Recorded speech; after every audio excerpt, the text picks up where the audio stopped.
Welcome to Good Life. I'm Dean Wilson. So glad you're with us wherever you are. If you're joining us here locally on television in the Santa Barbara, California area, we welcome you at TVSB. And of course, so many of you joining us all around the world at all these other platforms, the YouTube channel and goodlifetelevision.org, and also the podcast, which you can search any podcast platform. You can search Good Life Conversations and find us there. All these interviews drop every week. There's interviews that are dropped.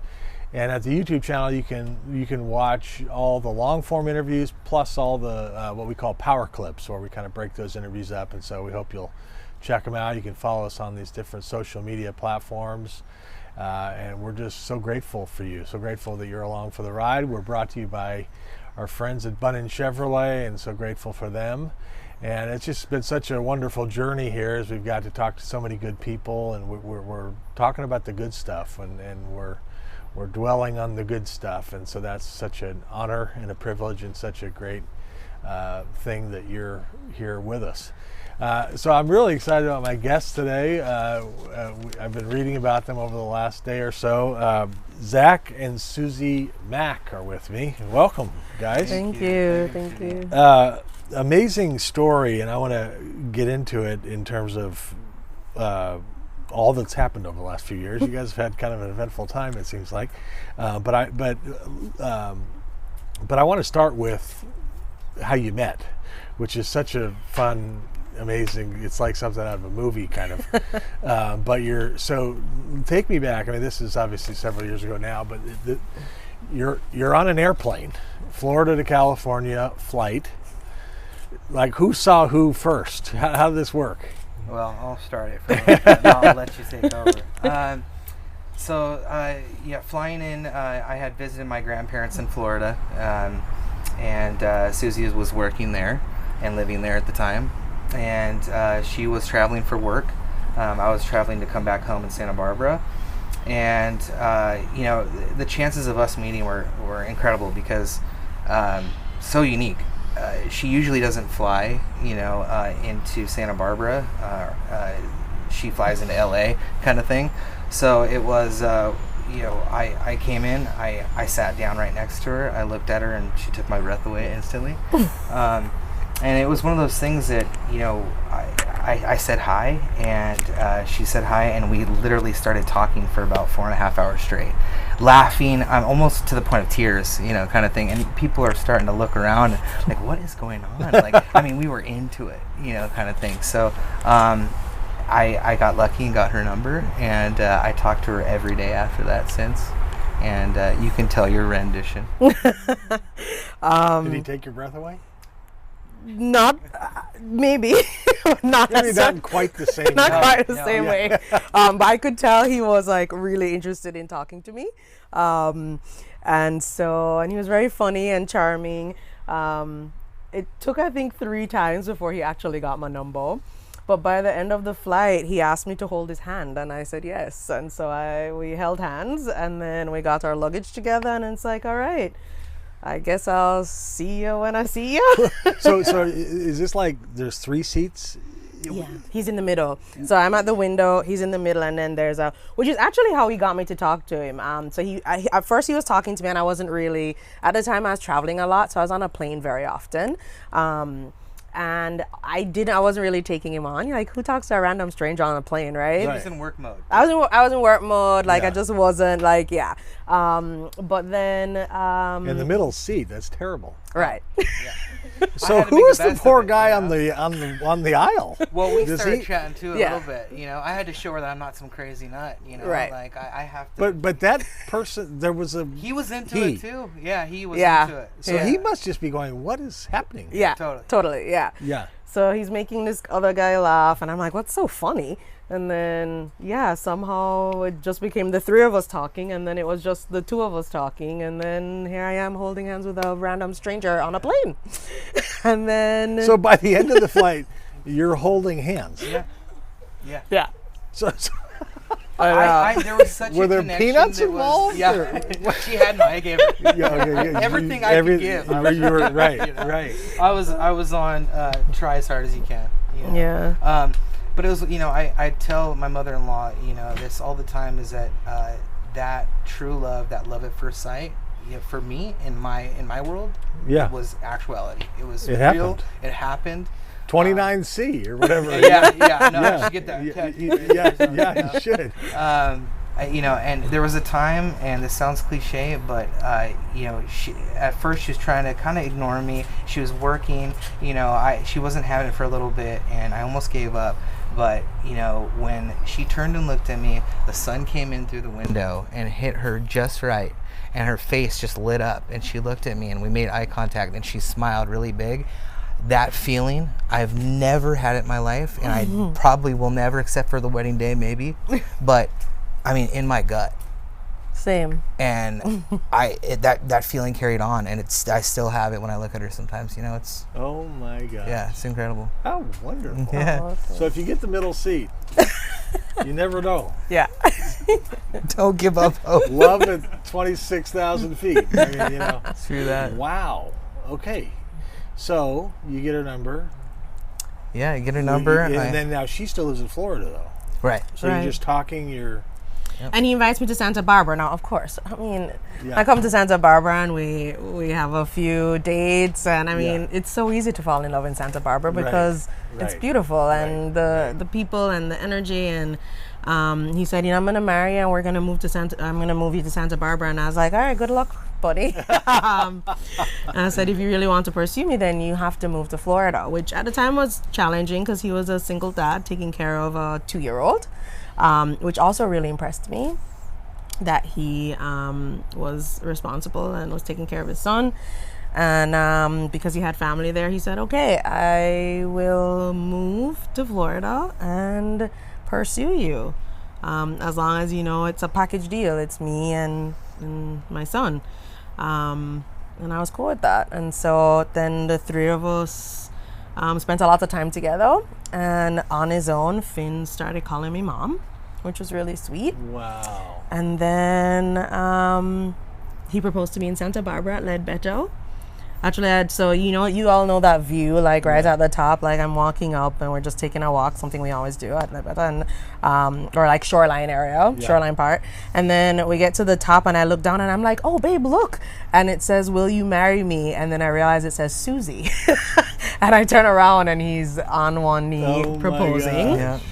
So then, we got married at El Encanto right here. And things were really wonderful. And then I got pregnant very quickly, and we were really excited. Yeah. All Yeah. right. So let's go to that next part. Yeah. So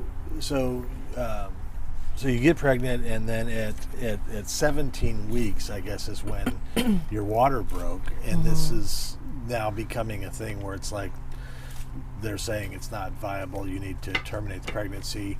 What happened that day for you guys? Go ahead, that. So the water broke like in the middle of the night, and I didn't know what was happening. So I honestly, like, I had no idea. I thought, like, did I pee myself? Did I, Yeah. And I told him, and he was like, I don't know, it seems weird. But we went to bed, honestly. Like, I was not in pain. I was not. And then in the morning, I woke up and I was like, this is very strange. I actually ended up calling a friend of mine who's a OB and a consultant in Jamaica.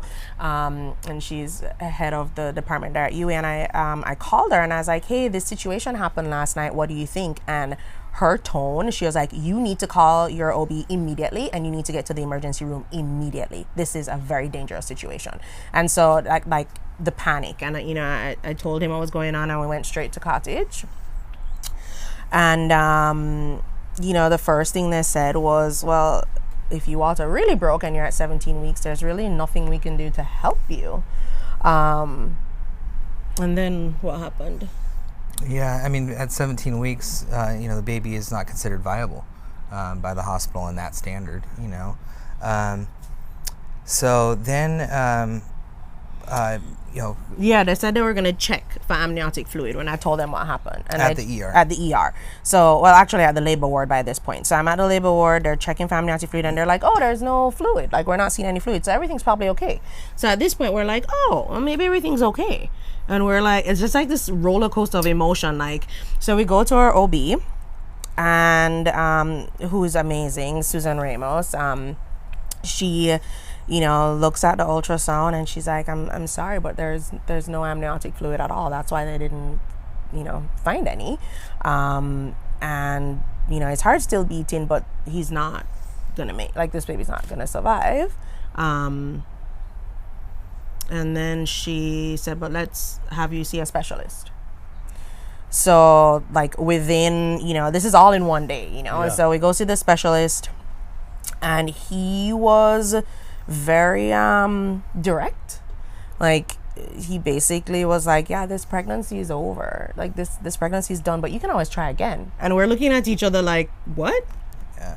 He did a scan and on the big screen, and he's measuring him, and he's looking at us, and he's like, even if the small percentage chance that this baby survived, we're talking MS, we're talking Contractions, deformities, right?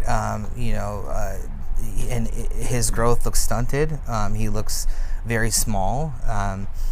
You're risking an infection, and Susie might not even save her womb.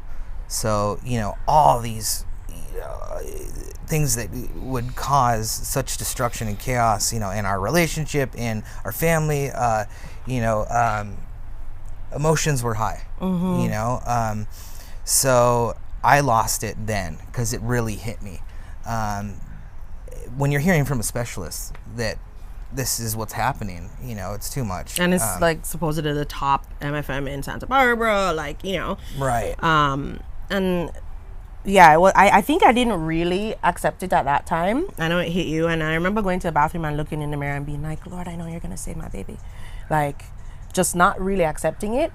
We went to, we started telling family what was going on, and prayers, because there was a very small chance, something like 15%, that the sac would heal and the amniotic fluid would come. When you're pregnant, you're constantly producing it. It would fill back up, and maybe, so that's what we were really praying for, is let it heal, let it come back, well, days and days passed, and it did not heal, and the water did not come back. But our OB had agreed, because for us, termination wasn't really ever an option. In talking to Zach's parents as well, who are super supportive, it was if you're gonna go into labor, just let it happen. Of course, there's a risk of losing my womb, but we just didn't want to go through with that. So I'm at home pretty much every day waiting to go into labor and saying goodbye to the baby. Yeah, and Dr. Ramos, graciously penciled this into her schedule every 2 days, which for a busy OBGYN in Santa Barbara is unheard of. Right. So we literally were getting up in the morning every 2 days. We don't know what we're going to hear, so you're going in there, she does her scan. All right, there's still no amniotic fluid, but his heart is solid. It's beating at 155. I remember just putting my ear on her stomach and listening to it, and that was the thing that was keeping me going. It was like the Energizer Bunny, just going. And one of the scans, Ozzy was smiling in it, and it was just a total godsend, a God wink. I'm fighting. I'm gonna get through this. You guys just hang in there. Wow. I also really remember because we were trying to think about how do we tell this to Finn, right, or our 6-year-old? How do we? Because he's expecting mommy to have a baby. Right. So how do we explain if the baby doesn't come? And so we let him know, hey, Ozzy isn't feeling well, so we need to be praying for him as much as you can at kindergarten level, right? And he's like, oh, Ozzy's gonna be fine. He's gonna be fine, and he's gonna have blue eyes just like me. And we're like, okay, random, and probably not, but he does have blue eyes. He does. He does. And yeah, it was just the faith of a child, it really inspired me. Finn was just so cash, oh, we're praying every day. He's gonna be fine. And so eventually, Dr. Ramos was like, okay, if you can make it to 24 weeks, maybe Sanford or UCLA or Cottage was like, there's no way we'll take you because we can't help you. We don't know what this baby will come out like, and they just don't have the resources, right? But she was like, maybe one of these other hospitals we can get you in. At 22 weeks, I went to UCLA and saw the team there, and they were all looking at me like, this woman is crazy. Like, what is going on? Like, And how are you still pregnant? Yeah, and how are you still pregnant? I mean, we got that left and right. Yeah. Like, what are you doing? They kept asking me, like, what are you doing? I'm like, laying down, drinking water. Fighting. Yeah. Believing. Believing. That's what I'm doing. Yeah. Praying and believing. Even online, I tried to find, like, websites and stories of people who had gone through it. There are not very many. There are a couple that I found, and they were very, inspirational and like helpful and supportive. But really, there's just not a lot of information about it because most women just terminate. Yeah, right. It's the least dangerous thing to do. So 6 to 7 weeks, she was on bed rest. And At home, I was on bed rest 12 weeks in total. Right. Well, with the hospital stay. Mm-hmm. Yeah, but in bed rest. So I quit. I had to quit my job in sales. I took care of her. Took care of the 6-year-old, and she's working remotely part time as well, going through all this. So it's the stress of that too. We were just have her drink tons of water, just refill it, because that was, that's the only way we can fill up a little bit of the amniotic sac, our hope of doing that. So every glass of water I thought was like, it felt like a breath of fresh air for him, Yeah. It was like to that point. So, we got through that, made it to 22 and a half, 23 weeks. And then, so the thing is, and I don't know if you know this, but, when a baby has a circumstance like that, at this stage of development, what's really growing is the lungs, right? And the amniotic fluid, because we breathe liquid when we're in the womb, is what develops the lungs. And so no matter what, even if he makes it all the way, there's no way from an ultrasound to tell if the lungs are actually developing and working. You won't know until the baby's born. And so one of the things they warned us, at 22, 23 weeks, like when you come and live I lived in the hospital for 6 weeks. When you come and live at the hospital at 24 weeks, which is when they consider it viable, there's still not a guarantee. And they made sure to tell me every single day, this baby could be born and not be breathing. This baby could be born, and just to consistently remind me. I mean, it was so stressful to the point where eventually I told him, and then he told the doctors and nurses, stop. Yeah. She doesn't need to hear that anymore. She knows, we know the risk we're taking, but they really thought something's wrong with this person. She's a crazy person. Yeah. She has the grace of God. It's so strange. I know, Right. right? Never seen that before. Hop on, man. It's real. Yeah. Right. But after me talking to the nurses, like since having a baby and all that, one of the things the nurses shared with me is that there were other women in the hospital in my situation, whose babies didn't make it. And so they kept watching me, being like, how is she still going? How is the baby still going? But yeah, I made it so I'm living in the hospital for 6 weeks. All this time he's in Santa Barbara with Finn, and I'm in LA living in a hospital. And that wasn't easy for you. Yeah. Well, for both, I mean, we were going back and forth from Santa Barbara to LA, sometimes driving, sometimes bus, sometimes Uber, just so that we could be with her. And we set up the whole I almost called it a hotel room because it looked like a hotel room. It looked like her mini room at home, moved over. It had the pictures all lined up. The nurses would just crack up. They wanted to hang out on there. Yeah. It was like their break room. It became a hangout spot, like. Because we brought her own pillows, just so everything Pictures. just was as comfortable as possible, and the nurses there were great, and you got some good bonds, with a lot of them. Yeah. You made friends with a lot of them. Those nurses are like literal angels. Like it's such a great job taking care of me. But yeah, so I lived in a hospital for 6 weeks, and I remember every day just praying every day that he would be alive the next morning, yeah. And then at 29 weeks I get a call at 4 o'clock in the morning, and it was a call that I'll never forget. And it was, I'm 5 centimeters dilated. I'm having an emergency C-section, and they're taking me right now. Oh my gosh. So, called up my father, and we hauled down.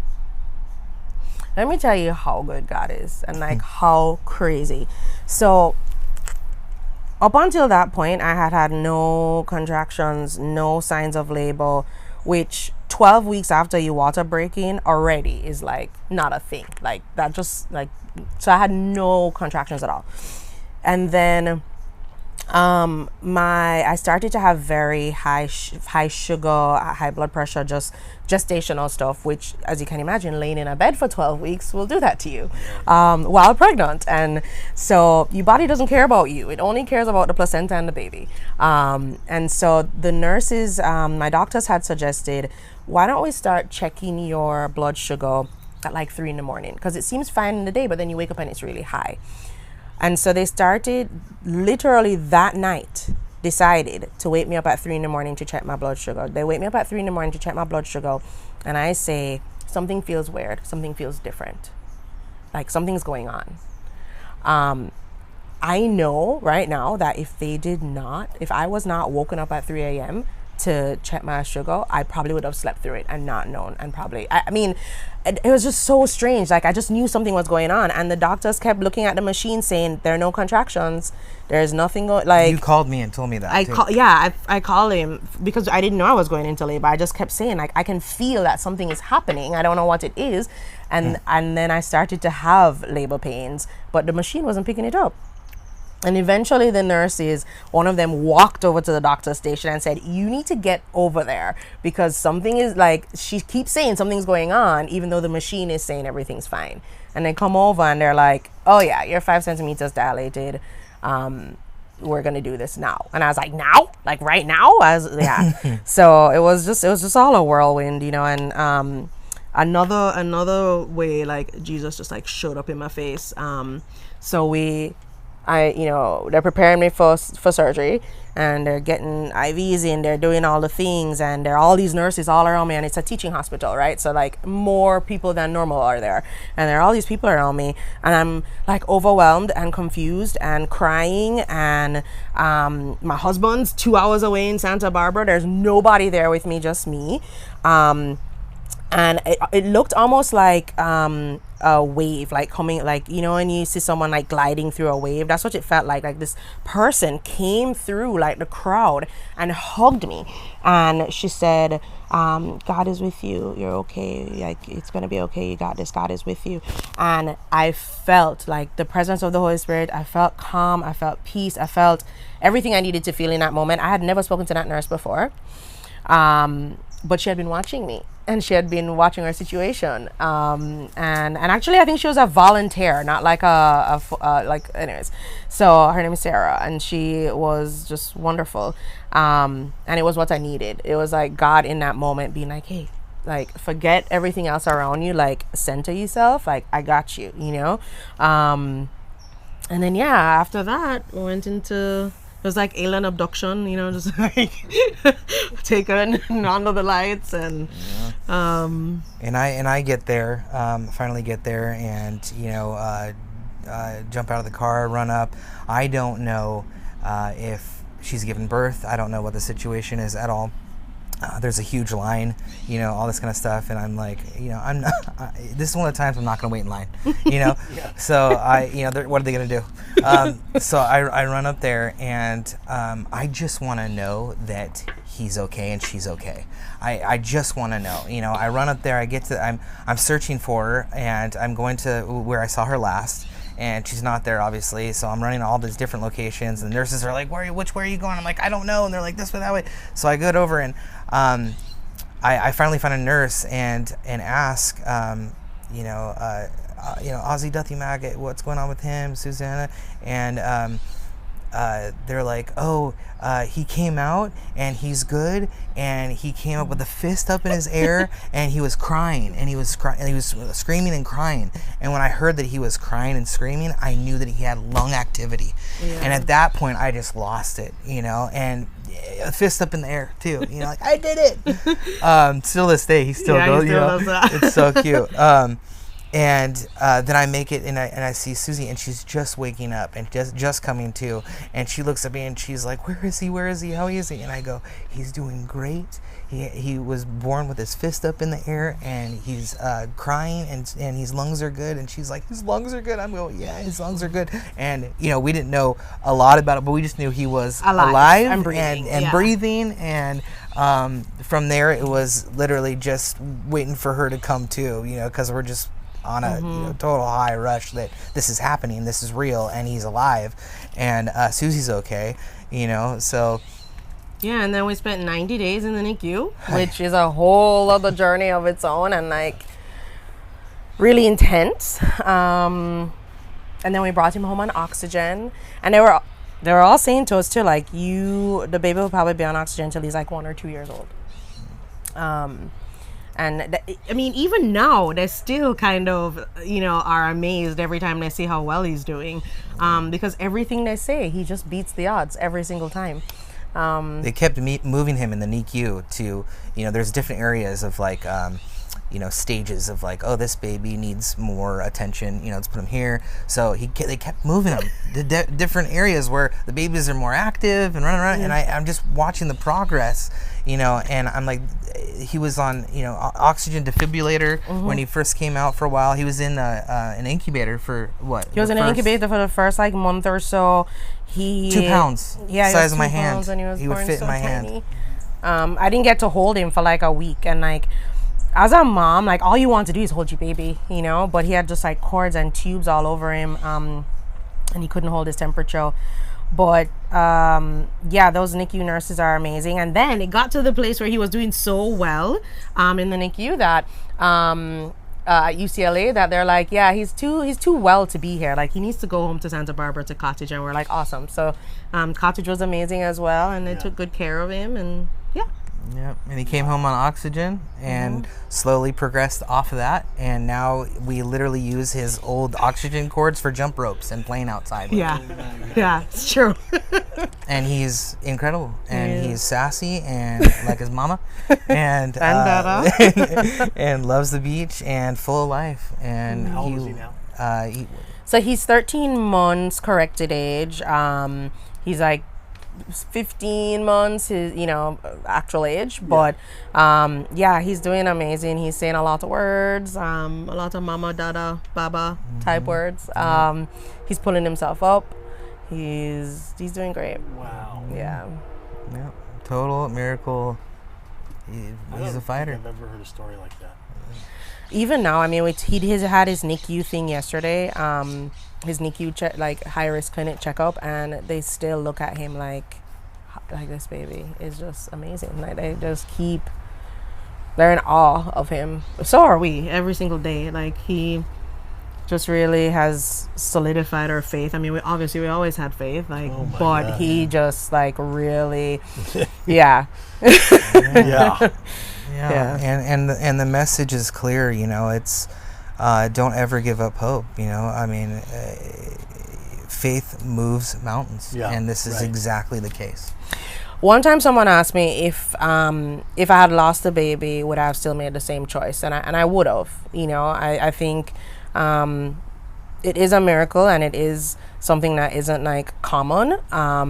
So, you know, I would say for a woman who is going through it, like, there's no guarantee that your baby's going to make it, but it's worth it. Definitely worth, like, the effort and the emotion and all the things. And, like, our relationship is so much stronger.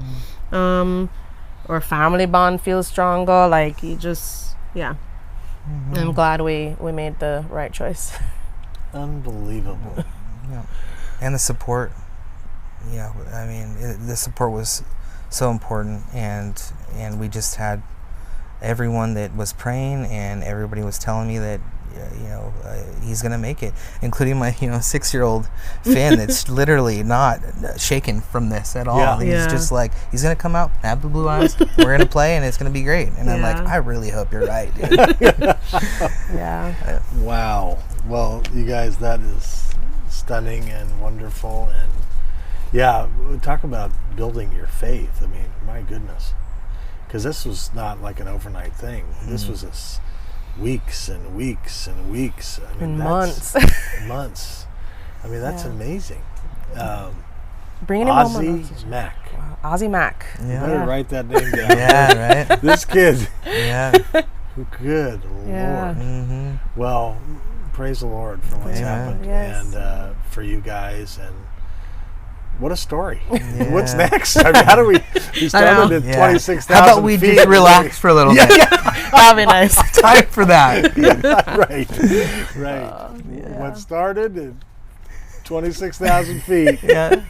Ozzy Mack, and here we are. Yeah. Well, congratulations Thank on you so everything. much. I didn't Thanks really for get having to, us. I didn't get to go into anything else because that was enough, but maybe another time. But it's great to meet you. I know, we just kind of went So rambled. encouraged. No, that's Yeah. not, that's powerful. And people are going to be really encouraged to hear that story because that's against all odds. Yeah. That's one thing that, you hear about the impossible.